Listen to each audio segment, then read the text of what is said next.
A crazy 72 hours. We tell you free agency is crazy. Maxx Crosby going from the Raiders to Baltimore, not so fast. He is headed back to the Raiders for now. We'll get into how it happened.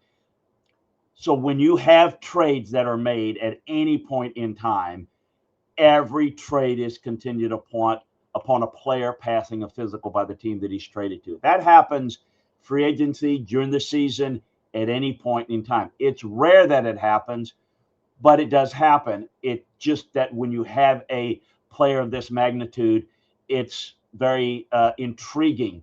So what happened with Baltimore is they were concerned about the need. The doctor, and it's very subjective, doctors have different views on it. I went through this personally when I was doing consulting with the Dolphins, and the medical doctors failed Drew Brees on a physical. And of course, he ended up going with the Saints. So this is not all that surprising when you're dealing with someone with some medical issues.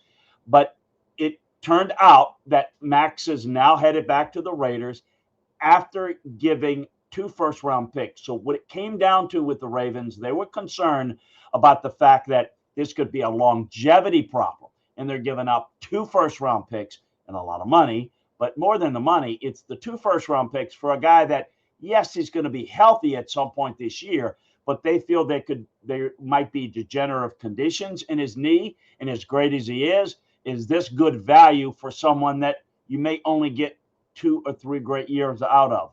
That is a medical decision that everybody sees a little differently. So what does it do to the Raiders? The Raiders obviously have signed 3 big-time players on the defense. Because they have a large amount of cap room, they can still absorb Maxx Crosby's contract this year, or the entire $35 million this year. So they're in okay position. Do they still want to trade him? I think they do.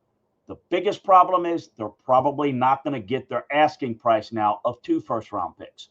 Are there teams that are going to be interested that want to say, hey, we'd be interested. We can front load the contract. We won't give as much.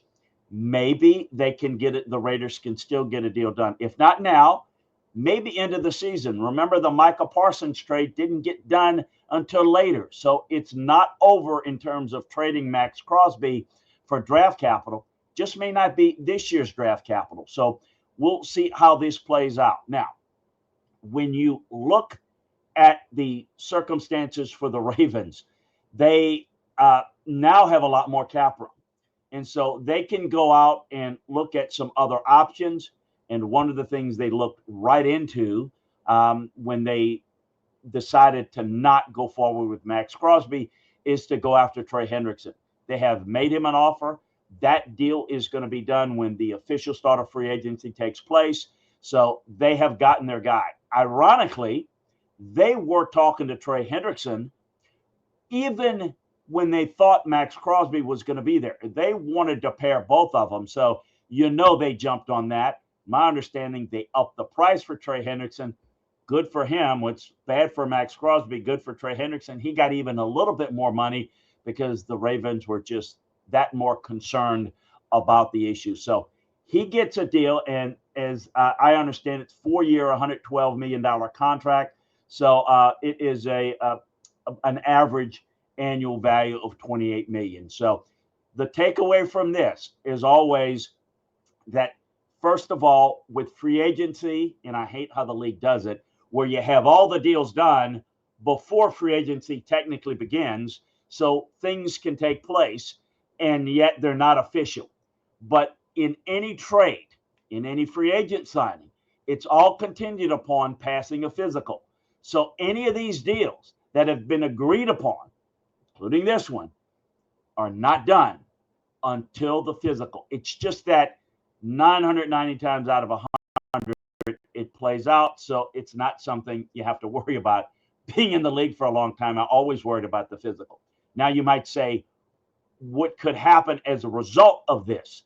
Could teams that have made deals to this point, because they're not official, could they back out of some of those deals and say, you know what, we want to go get Maxx Crosby now. Can we do a deal? And then we'll back out of maybe a deal that we made in other cases.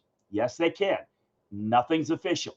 Not saying any of that's going to happen, but you can revisit other options now, because even if you agree to a deal, these are unusual circumstances. Is it likely to happen? Probably not, and I'll tell you why. If you're an agent and you back out of a deal with a team, boy, you get a black mark. If you're a team that backs out of a deal, boy, you get a black mark with the Players Association and the players. So I'm not saying that people are going to renege on those deals, but if it makes sense to both sides and it can be done, they're not obligated to the quote unquote agreement, because nothing is official until signed at the start of 4 p.m. Eastern time on Wednesday. So hope that clears up some of the confusion on how that process came down over 72 plus hours. We'll keep you up to date right here. So hit that subscribe button.